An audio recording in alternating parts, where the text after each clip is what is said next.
Good morning, everyone. Today is Thursday, May 7th. I'm Dr. Allison Arwady. I'm the Commissioner at the Chicago Department of Public Health. And thank you for joining us for our daily episode of The Doc is In, where we answer all of your questions about coronavirus and give an update about our situation related to COVID-19 here in Chicago. As you can see, we have a guest here today. Thanks for coming. This is Carmen Vergara. She's the Chief Operations Officer at Esperanza Health Centers. And people who saw the mayor's press conference yesterday, both of us were actually part of that conference along with some other folks, where we were really talking about the increases that we're seeing here in Chicago for COVID-19 cases in the Latinx community. So we wanted to have an opportunity to talk a little bit more about that today, show you a little more data, and have some conversation. So before we get into the data, Carmen, can you just tell us a little bit about Esperanza and about your role there, just so people kind of get a sense of the kinds of questions they can start putting in. And you can put questions into the box on Facebook, or you can send them via Twitter with hashtag AskDrArwady. Yeah, thank you, Dr. Arwady. Thank you for the invitation to be here today and yesterday as well. Esperanza is a federally qualified health center known as an FQHC.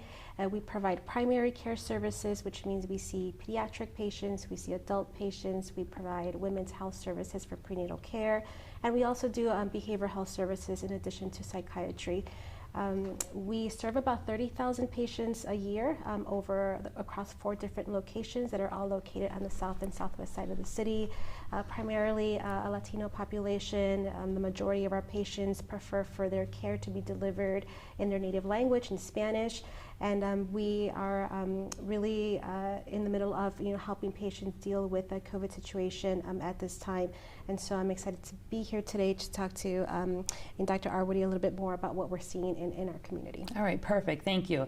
And I'll just highlight, you grew up in Little Village, yes. Right? All right. Yes. And I see you've got a bachelor's in nursing and a master's in public health from the University of Illinois at Chicago. So we love that when there's people with both clinical expertise and public health expertise, because it just makes the whole, the ability to collaborate and to understand both of those sides really good. Mm-hmm. And also you're currently on the Racial Equity Rapid Response team, Correct. right? You've been, okay. Correct. So if you've got questions about any of those things, go ahead and start putting them in the box, and we'll do a data update and then kind of get into your questions. Sure. All right, so first of all, as always, chicago.gov/coronavirus. It should be your first stop for everything related to COVID-19 in Chicago. And right up at the top, there's a tab that says latest data and reports. And that's where you can get the data that we update every single day about cases, deaths, geography, age, gender, race, ethnicity here in Chicago residents. So as of today, we are at 27,568 lab-confirmed cases of COVID-19, as well as 1,152 deaths among Chicago residents. That was an increase of 957 cases and 56 deaths since yesterday. So you can hear we really continue to be adding in the near 1,000, sometimes over 1,000 cases every day still here in Chicago. We've seen that curve flatten. We've talked about that, but we're still not on that downward trajectory. Our approximately 27,500 cases are among 68,232 in Illinois, and our 1,152 deaths in Chicago residents are among 2,974 in Illinois. So I'll note that this afternoon at the governor's press conference, Illinois will almost certainly pass 3,000 deaths across the state. As far as our testing updates, we continue to make progress here. We've tested almost 95,000 people in Chicago, and our 7-day average, meaning where we look back over the last 7 days, how many Chicago residents are getting tested per day, is over 3,000. So we're at 3,015 individuals on average per day. So really making good progress, still not where we want to be, but every day that's getting better. And our cumulative percent positivity, remember that's where out of all the tests that you do, what what percent of them are positive. Across the whole city, it's at 27%. And that's been sort of, we want to see that number come down, because that number comes down both as our positive tests, our number of cases go down, and as the denominator, the number of tests goes up. And so we certainly we have quite a ways to go in terms of progress there. I will also highlight, in terms of some graphs, some of the data that we showed yesterday at the press conference, as well as some new data that was really pointing out why we wanted to bring even more attention to what we're seeing in the Latinx community in COVID here in Chicago. So first, let's pull up the graph that basically, this shows our epi curve. So you know how normally we show you just time is on the x-axis and number of new cases is on the y-axis, and we show for the whole city, and we've shown how that has gone up but has really flattened. So this was an opportunity to break down that epi curve by race and ethnicity. And so if you look, this is going back over the last 7 weeks or so. The numbers on the bottom represent the week of the year, and on the y-axis, it's how many new cases we have every week. And you can see that if you go back to week 10, sort of mid-March-ish, that starting off, we were seeing just a very small number of new cases, and then really saw the different colors here. Purple represents the Black non-Latinx Chicagoans, red is white non-Latinx Chicagoans, green is Asian non-Latinx Chicagoans, yellow is people who have other race ethnicity, and then in blue are Latinx Chicagoans. So you can see that if we go sort of 12 weeks into the year, really as we were starting to get into April, really disproportionate number of cases in that purple line. That's our Black non-Latinx Chicagoans. And a month ago, when we sort of first started talking in a lot of detail about some of these race and ethnic differences that we were seeing, as well as introduce the Race Equity Rapid Response Team and what the city was doing, you can see that purple line was very high. We were seeing close to 3/4 of the cases and the deaths in the African American community.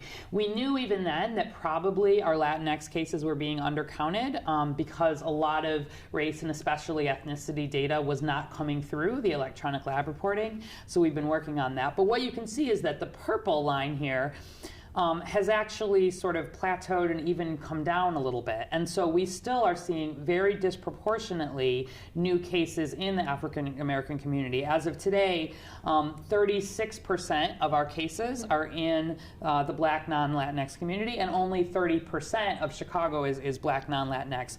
But really, and if you look kind of in red, that's the white non-Latinx, yellow, those are all kind of relatively flat. But look at that blue line.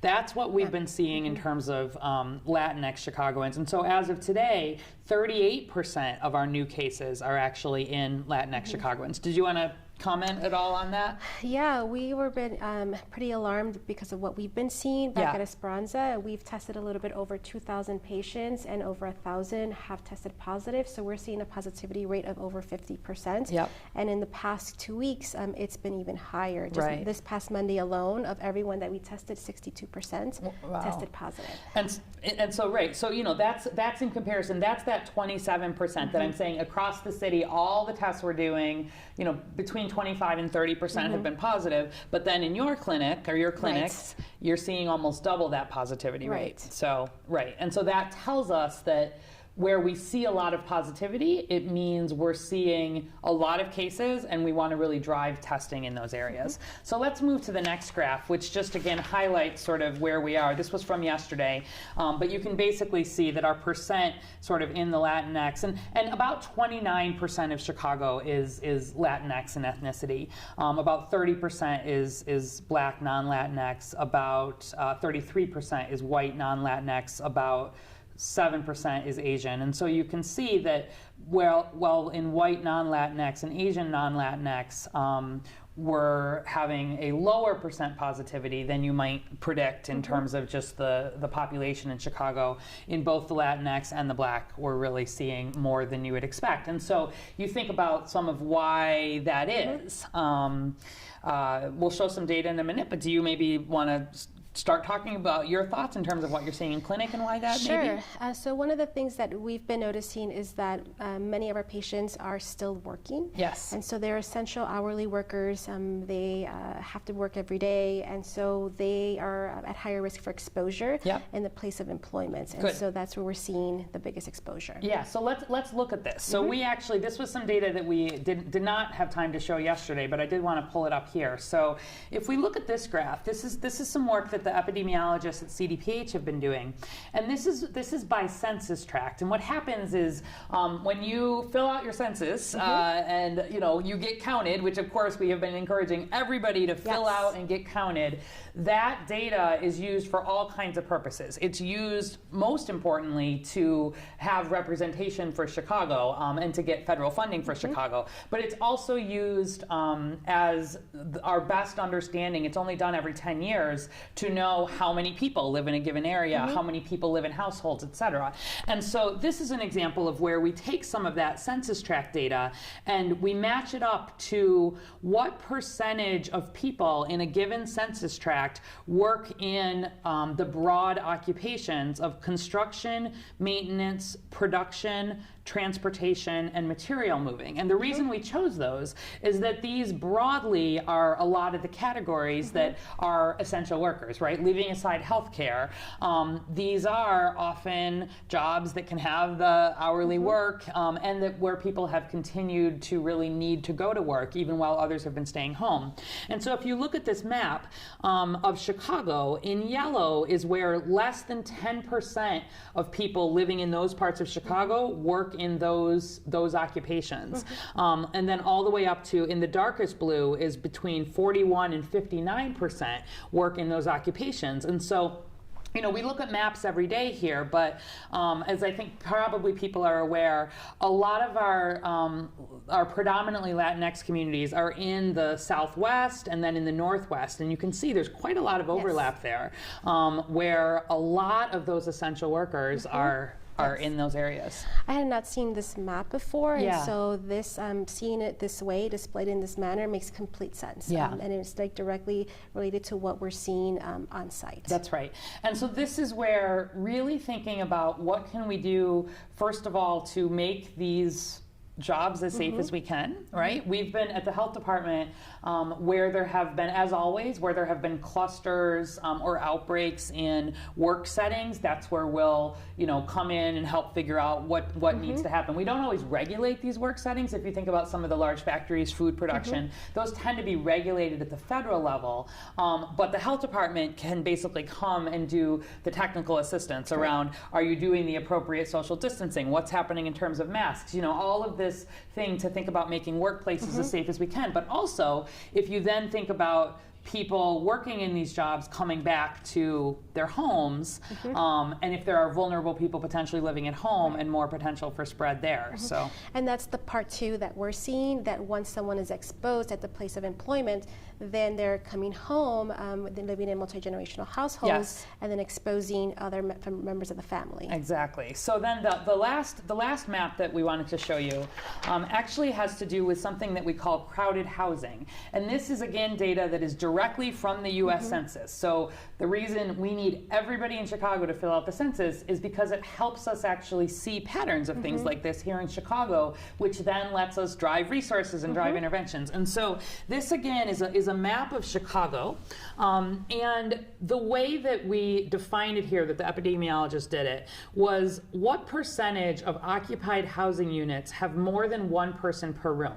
So that means that if you are in a 3-room apartment, you have more than 3 people living there. So if you are in a 4-room apartment, you have more than 4 people living there. And so, like, say, and it's a general way that we'll use to sort of talk about crowding. And so similarly, if we kind of take a look at this map, you can see that we didn't actually outline Chicago there, so it's a little bit harder to see.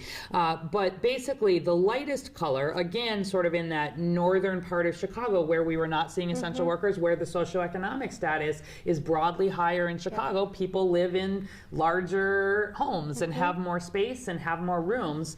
And so there, less than than 3% of people are living in an apartment or in a housing situation with more than one person per room. Whereas again, if we look where it's darkest here, so again, kind of really, especially on that southwest side, again, some of these predominantly Latinx, not exclusively, but predominantly, there we've got between sort of 12 and 14% living in rooms where there is more potential for crowding. And it doesn't mean that people can't be taking the appropriate practices, but it's just a whole lot harder, to spread out. And so this just helps get at this sense that, why are we seeing some of the patterns that we are seeing? There is nothing biologically that is driving this, period. Male, female, there's a little bit biologically driving it. Race, ethnicity, not a thing. This all has to do with underlying factors like this, things like access to health care, what are the underlying rates of the other diseases that we know make people more likely to have the bad outcomes from COVID. So. Yeah, no, this is something that we've been seeing at Esperanza as well, and we are testing families in groups because a number of them are sick. Yes. And so this is exactly what we're seeing. Yeah, exactly. And so one of the things that, we've talked a fair bit about our isolation and quarantine housing, and that has long been available for people who were hospitalized. So if you were hospitalized and you were ready to be discharged from the hospital, but you didn't have a safe place to go, whether that is someone who is unstably housed or homeless, whether that was someone who was returning to a dormitory type setting, or whether that was someone returning, at least theoretically, to a home where there may be vulnerable people they might not be able to separate. That's been available. We've also been doing a lot, and we've talked about that on here, especially with Chicagoans who are unstably housed, all kinds of work to make sure that there's the ability for isolation and quarantine and social distancing. But something that we've just done this week is work to make it so primary care providers like Esperanza, other federally qualified health centers, can also refer patients directly into the isolation and quarantine hotels or other solutions that the city has or will be putting up, because especially if someone is in a situation where they may not be able to socially distance, we want to be able to limit exposure to others in the household. Yep, I think that would make a huge difference in containing the spread at home. Correct. So we are definitely looking forward to being able to refer patients directly to that system. Yep, we think it's important. And it's like, this gets, we get a lot of questions in, and I'm seeing questions, so good, keep putting your questions in, where you think about not just, the whole thing is we don't want to just test to test. We want to make sure that when we get a test result, we're acting on it in some way. And so when the health department is working in these congregate settings, like a long-term care facility, a nursing home, for example, we really work to make sure if we're doing testing across that whole facility, we've got a plan from the beginning about what are you going to do if you identify positive staff members, if you identify positive residents, how are we going to move people, what needs to happen in terms of having more monitoring of patients, can we think about something called cohorting, what's happening for infection control. And then similarly, I think in the community setting, you're wanting to, if you're doing the test, like tell me how you're then wanting to use that test result. So we want to make sure that folks know their status immediately. Yep. So we're right now getting our tests in about 2 days. Good. And so we're calling immediately, one, to give them the results of their test, but also to do a check-in at that time to see what their symptoms are like. They could have escalated or they might still be mild or moderate. And so based on that conversation, then we make a decision on how to continue seeking that treatment. Absolutely. So talk to us a little bit about how, and already people are putting some things in here, how, after that test is positive, so if somebody has underlying conditions, have you had new patients coming in? Like how have things changed for you just over the last 2 months? And I'm sure, they've changed for everybody, but I think especially in settings like yours, I imagine a lot of things have changed. So tell us a little bit about that. Sure. So we've done a couple of things. So of all the patients that we've tested, which is just over 2,000, at least 700 of those patients had never been seen at Esperanza before. And so those were patients that their medical history, we hadn't done a comprehensive assessment because they're brand new to Esperanza, but we're following up with them if they are positive even at the point of the test, our medical providers are doing an assessment at that time, and we have sent a handful of patients directly to the hospital at that time because they've had severe enough symptoms. And so we see that that assessment is definitely key. And then we follow up with them 2 to 3 days later just to make sure that they're still doing okay and to do that check-in. We've also have gone into telemedicine, and this is for our existing Esperanza patients who might have pre-existing conditions. So we want to make sure that they still have that continuity of care with their primary care provider, but we want to do it in a safe way. So we want to make sure that they have access remotely. So we're doing this through phone and through televideo. And so we're now seeing 400 to 500 patients per day through telemedicine. Wow. And so we're really happy that that continuity is still there. In addition to behavioral health. So a lot of our patients, already had some type of underlying behavioral health situation, and so now it's been escalated through a lot of the anxiety that we're seeing. And so our director of behavioral health really launched a telebehavioral health program probably towards the end of March, so rather quickly, and to make sure that all of our patients still have that continuity of care with their behavioral health provider and with their psychiatrist as well. Yeah, absolutely. And that's something, CDPH also has some mental health clinics, and it has just been such a difficult time for everybody from a mental health perspective, but you think about people who already had underlying mental health conditions, really wanting to make sure that even if they're not physically meeting, we've also transitioned to doing things by telephone and doing, or some of this telemedicine, but it's been a big change, I'm sure. Our nurses also, they completely transformed the work that they're doing. They're doing phone triage, where they are doing assessment over the phone with patients, and they were at some point getting like over 300 calls per day. Wow. So we also had to figure out the best way to make sure that those patients were being taken care of. Yeah, and I just want to kind of highlight a couple things that Carmen said there, because one of the things that we're really sort of, as the health department, our job, the health department does not test itself, right? We talk about this almost every day because there's a lot of questions about it. But we really try to coordinate testing and help as federal resources for testing are coming in. They're coming in through the state, and so the state is doing a lot of distribution of materials. But we look at things like these positivity rates, where are we seeing much more need for testing, and then on the public health side, where we are doing, especially this congregate investigations, making sure that that testing is happening. But especially in the community setting, number one, I heard you say you're getting your test back in about 2 days, and that's pretty good.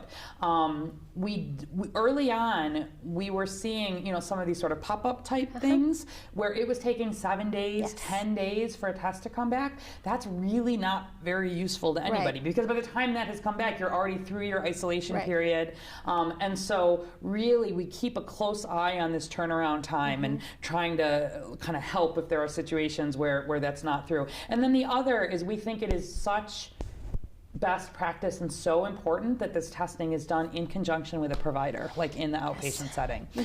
Because, I heard you say you're doing a little bit of an assessment right at the time of testing. So if you've got someone coming in really ill, like, you don't want to send, you don't want them just kind of doing a drive-through test and going home. You want to make sure they're getting into care if they need it. You're doing a little bit of a sense of, like, do people have some of these underlying conditions? You got to keep a closer eye on them, and then even doing a follow-on after a test to make sure that they're not just sort of at home and not connected. So all of that is really best practice, and it's part of why growing testing is more than just the actual test. It's like the system that goes along with it. It's everything that's happening with the patient on the clinical side. It's everything that's happening with the data and making sure that all those test results are getting back to the patient and the provider, but also to public health, so that we can see sort of how things are shifting, and then be able to, do outbreak investigations, drive resources, have more investment. So. And even with the registration process, asking what is your household situation like? Perfect. So that we know ahead of time who might have vulnerable family members at home. Exactly, perfect. And I'll just remind people that we're just getting going with this Chai COVID Coach app, where there's some potential, you don't have to download anything, it's online, but we're thinking of it as, some pre-registration eventually as more testing is available, antibody testing down the line, vaccine. We've got some things in there about households and being able to give advice. So these are all ways, the best option is to have a provider who can sort of have that conversation one-on-one. We don't want to miss people who may be getting tested outside of that. It's kind of got to be a multi address here, but we care a lot about making sure that when testing happens, there is action that goes along with this testing. So, okay, great. So we've got questions coming in. Chloe Gurin Sands, are the people you're testing at Esperanza all COVID symptomatic, or are you testing patients that are there for other reasons too? So we're testing symptomatic patients. Good. That's still the guideline. Good, exactly. And that is the top priority for sure. We've got to get to a point where we can test all of the symptomatic patients. The only real setting where we're doing asymptomatic testing, again, would be more on the public health investigation side, like in a nursing home or homeless shelter, where there's sort of a different level of risk. But that is our top priority. So good. Okay. Here's... The Latinx community is very family-centric. How do you think we can fit that into the city's response? How could we maybe use that to help slow the spread? Oh, that's a good one and a tough one.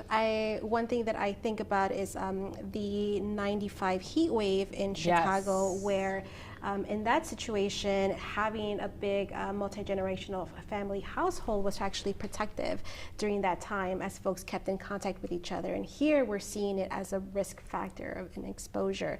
And so it's really difficult. I don't think I have a good answer for that, unfortunately. I think with this referral system that we're discussing, really letting folks know that it's temporary, only until the risk is low or completely gone. Will that be the need for that? Right, but, meaning the isolation, for example. If someone is diagnosed and, especially if it's a setting where you can't isolate, needing to potentially be in a hotel, for example, for, a week or, it's only 10 temporary. days, exactly.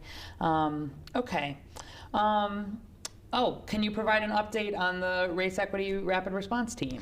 Sure. So we are meeting a couple of times a week. So there is an executive committee that meets once a week, and then there's an all group committee. And I'm specifically on the provider committee and also sit on the executive committee. And there are three main things that are sort of top priority. And the first one is to reach out to our patients. So those who are over the age of 65, those who are self-identify as either Latino or African American, and also those with chronic conditions. So those, we have teams who are calling by phone, sending letters to do well-being checks. So that's like the first intervention that's already in place. The second one is to expand testing, and this is through as many FQHC partners as we can. So we've been listening today, we definitely need to expand testing. So that's really the second intervention from the rapid response team. And then the third one is for contact tracing. So really understanding who's at risk for exposure, possibly contacting some employers and saying X number of patients have tested positive. This is how you should be protecting your employees. And so really those are the three main the three main interventions that the rapid response team is quickly moving to address. Okay, great. All right, so we'll keep going, and we can kind of both answer on both of these as they come in. We got a lot of questions, so that's good. Susie Jablonski on Facebook. Diversity and inclusion are the cornerstones of any great city. I'm curious why Native Americans are not included in the data. Good question. So Native Americans are included, but right now they're grouped in people who report other non-Latinx. And the reason that is the case is because the numbers have been very, very low in terms of cases and deaths. I can ask my team to sort of pull that out and we can report back on this, but when we're generally summarizing, it's just because the numbers have been low, but they are included just in the other category right at the moment. Good question. Let's see, Colleen Castle on Facebook. What are you doing today, tomorrow, and moving forward to make places safer and get the message to wear masks and get testing, tracing, and isolating? Okay, so 30-second answer, 3-hour answer. Do you want to start on anything there? So for right now, our main focus is doing intensive education on our patients so that they know how to keep themselves safe and their immediate family safe. Great. And I would say, so from our front, there's a lot of things that are happening. So certainly the masks or the cloth face coverings, right? With the extension of the governor's stay-at-home order, we're now less than a week into that, where really people should be wearing cloth face coverings if they are in a setting where they cannot maintain that 6-foot social distance. And for example, when they are in stores, when they are, especially when they're inside. And so there's been a lot of push, I think, in a lot of directions to try to get that message out, to have people understand that really cloth face coverings are the best. The paper ones are not designed for reuse. They don't work any better than the cloth ones do. And the cloth ones, you know, you could go in you can put them in the washing machine, you can have them reusable. But I think that these masks are going to be part of our life here in Chicago for quite a while to come. And so the city, for example, and there will be some announcements about this in the next few days, but you know, I mentioned the other day, the city, for example, is buying about 1 million of these cloth face coverings. And there have been bids out to try to have various people who are making these across Chicago with very specific requirements on them. So, you know, for example, like this is you can find this on the website. This is sort of some of the CDC guidance around face coverings. And we want these cloth face coverings to fit snugly but comfortably against the side of the face, that they should be secured with ear loops or with ties, that they should have multiple layers of fabric ideally. So for example, in the ones that the city is procuring, there's a requirement for 2 layers of the cotton fabric that is that higher thread count, so more like a sheet than a t-shirt, or some of the other fabrics that have been shown to be helpful against especially getting germs out, that they should allow for breathing without restriction. So you don't want this on so tight that you can't breathe, right? Especially if you think about older people or children trying to wear these, and that they should be able to be washed and machine dried without any damage or change to shape. And so you can go, and if you want to read some more on here, there's details about how you can make them, how you can get them. There's been a lot of work to push it out. There will be more. Those 1 million that the city's procuring will be going out through aldermen's offices, for example. They'll be going out as part of the Race Equity Rapid Response Team. And really, they should be routinely washed, really depending how often they're being washed, but they can just be washed in the washing machine or washed by hand. Hot water and soap. One thing that we're recommending is, if you can, to have at least a couple of them, so that you also always have a clean, fresh one ready to go when you need it. Exactly, perfect. And in terms of how to safely remove a used cloth face covering, so as always, you really want to try to not be touching your eyes, your nose, your mouth when you're taking that face covering off, and then just wash your hands really after you're removing it. That's really the most important thing. So we're doing a lot with masks. There will be more to come. And then I think around testing, tracing, and isolating, things are growing every day related to that. So like I said, the isolation, really just this week, we're starting to have this be available to primary care providers. And so there will be a big up ramp of what that looks like and what capacity is needed there on the isolation and quarantine front. Every day we're doing more of the tracing. We're adding folks. That's going to be a big effort over the weeks to come. But I think we could answer that question for a few hours, but we'll leave it there. Please. One thing that I would add, specifically maybe to the Spanish-speaking population, I know we recorded some public service announcements yesterday in Spanish to really get those out and get the message out. And in addition, there's a town hall being planned right now with the City of Chicago in collaboration with the Marshall Square Resource Network to get information out through a town hall session that will be delivered in Spanish. Perfect, thanks.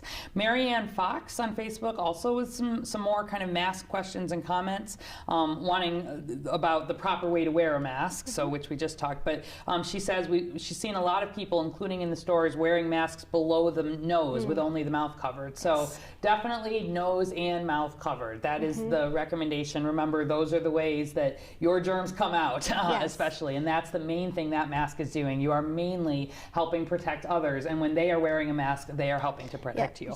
Or across the bridge of the nose and then right underneath that chin. Perfect. All right, so we've got Pam Trilla on Facebook wondering if hospitalizations are down. So I will refer you to if you go to the chicago.gov/coronavirus, that second link down there brings you to our hospitalization data. And broadly, hospitalizations are stable, I would say. They are a little bit down from the peak, but we have not seen any dramatic decrease yet. I can, just to give you a sense, if you're interested, and again, you you can go and explore this data over time. We'll be putting some more of this together really over the next few days as we're starting to think about the metrics that we're following for reopening.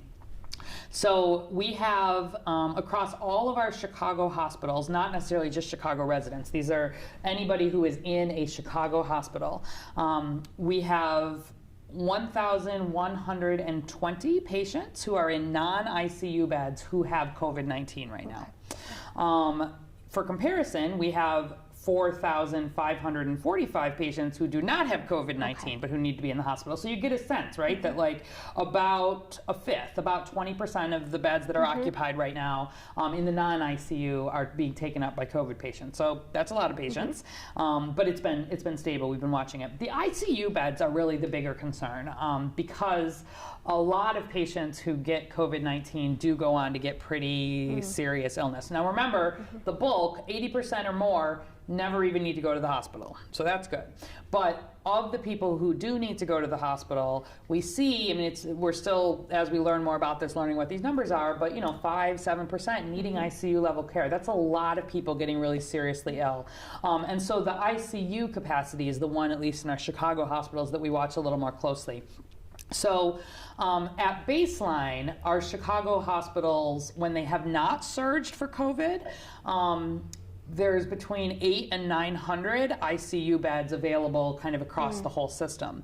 But because of COVID, our hospitals have all needed to increase their ICU capacity. So they are taking care of ICU patients in they might be taking care of adult ICU patients in the pediatric ICU, or they're using the post-anesthesia recovery units to care for ICU patients. They've had to sort of expand that. And so right now, there's about 1,435 ICU beds available, but that is a surge. That is not normal for the hospitals. And with that surge, we've got 1,124 of those beds occupied, and about almost 462 of those beds by patients with COVID. So, whereas only about 20% of the hospital beds are occupied by patients with COVID, about closer to half of the ICU beds are occupied with patients with COVID. And so we're watching especially that ICU capacity. It's been flat. We still have about 20%, give or take, of the surge beds available, but that's the one we watch the most closely. And then in terms of ventilators, that's also been flat. We have about 332 people with COVID on ventilators right now in Chicago, and about almost 700 people who are on ventilators not for COVID in Chicago. So I think, sometimes just looking at and we have about half of the ventilators available in Chicago, so we're okay in terms of ventilators. But you can look at this over time, and this is some of the data that we look at the most sort of with the health department. We share this across all of our hospitals. And remember, the flattening the curve, the reason we're staying at home, so much of this is about not exceeding our hospital system's capacity, because if you run out of ICU beds, if you run out of ventilators, you really see deaths skyrocketing because you can't provide the medical care that we need to. And so, this just gives you a sense that there are a lot of people, unfortunately, still really critically ill. And our hospitals are very full, very stretched, and though things have been stable, we definitely want to see that coming down. So if you're able to stay home, you help keep people out of the hospital, you help have fewer new infections, and you help us really get to the other side. Okay. We're coming up on time here. We like to ask people, and somebody did here, how has your life personally changed since coronavirus? Wow. Well, first of all, my role at Esperanza has completely changed. I'm not doing the same thing that I was doing, 2 months ago.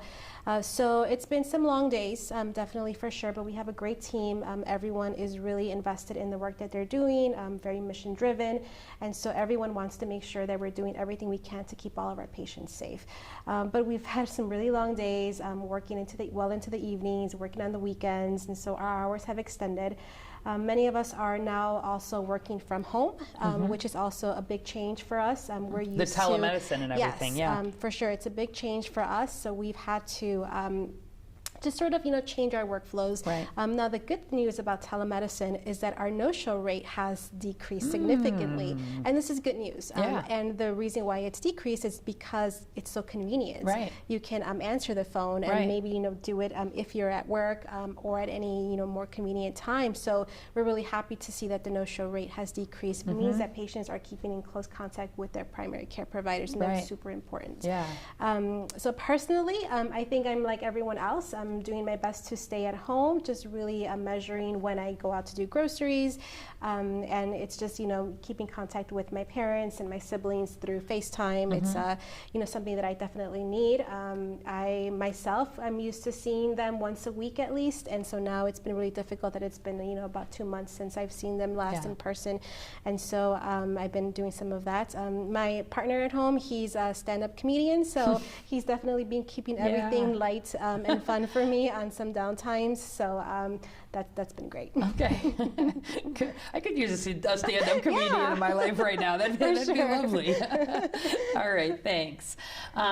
Okay, so I think we will probably wrap up with some good news then, I think. Is there anything else you wanted to add, either, advice for people or, anything you haven't had a chance to bring up?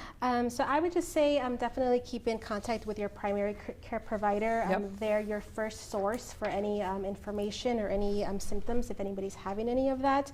Esperanza, also on our website, we have tons of information that our external affairs team is updating every couple of days, just so that we keep up with the guidelines too. So that's a place where you can also get information specifically to coronavirus and specifically to immigrant families or the Latinx population. Okay, great. And I'll just mention, Esperanza is one. You have 4 clinics, Correct. I think, right?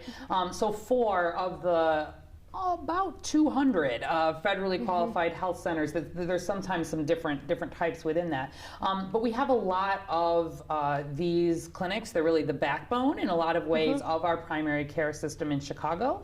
And they are designed, by definition, to take people regardless of income level, regardless of insurance, regardless of, any immigration documentation, any of that.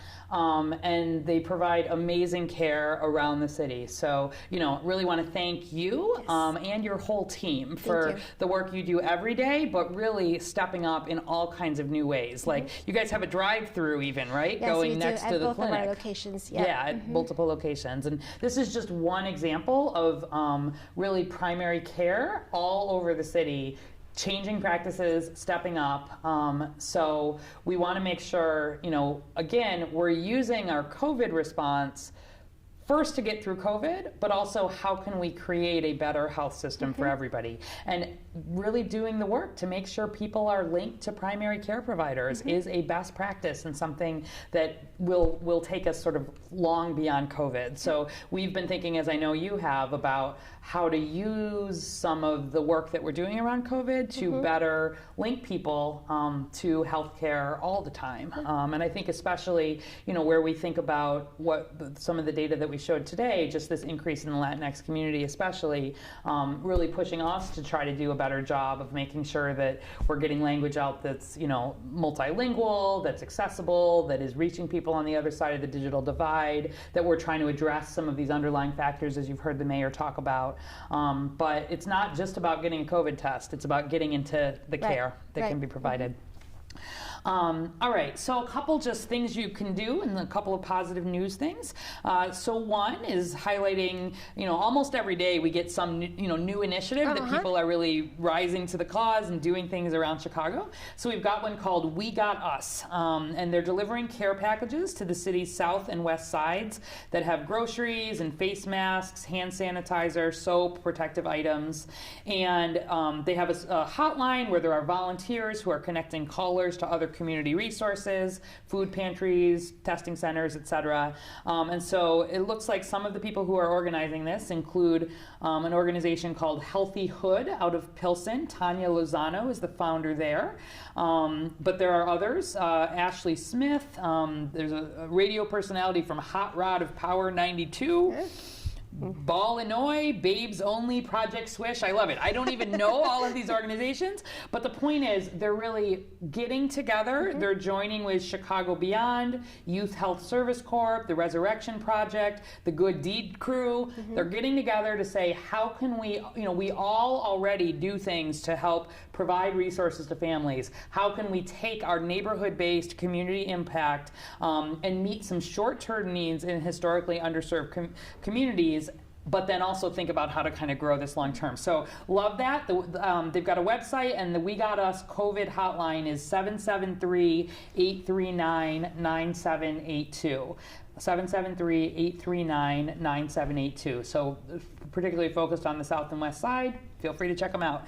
And the last thing I'll note is pretty much every few days we remind people that we still need blood donations. So the American Red Cross is really the coordinator for blood donations, and obviously with people staying home, that has really dropped off. And blood is one of the very few things that science has not figured out how to make. We still need people to donate. So the American Red Cross is teaming up with the Field Museum actually to do a couple of blood drives in their Stanley Hall, which I think is pretty cool.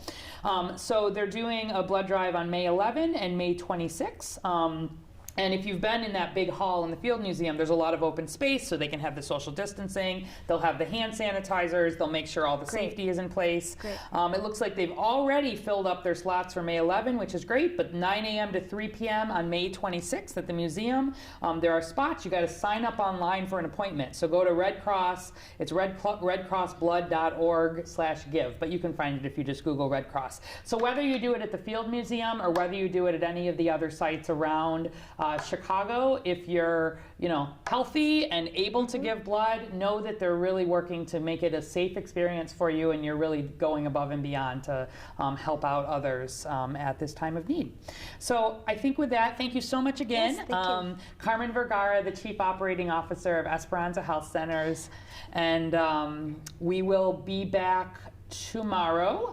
Tomorrow we got a lot of questions we didn't get to today, so tomorrow we'll be back in our regular format, hit a lot of those questions a little bit more quickly. But really, thank you again so much, giving some of this perspective. We hadn't had a primary care provider, a representative yet. So well, thank you, Dr. Arwady. Thank you for all your leadership. I feel so much better knowing that you're the commissioner in charge. Yeah, thanks. So more questions tomorrow. Come back at 11, and as always, stay home and save lives. Thank you. Bye-bye.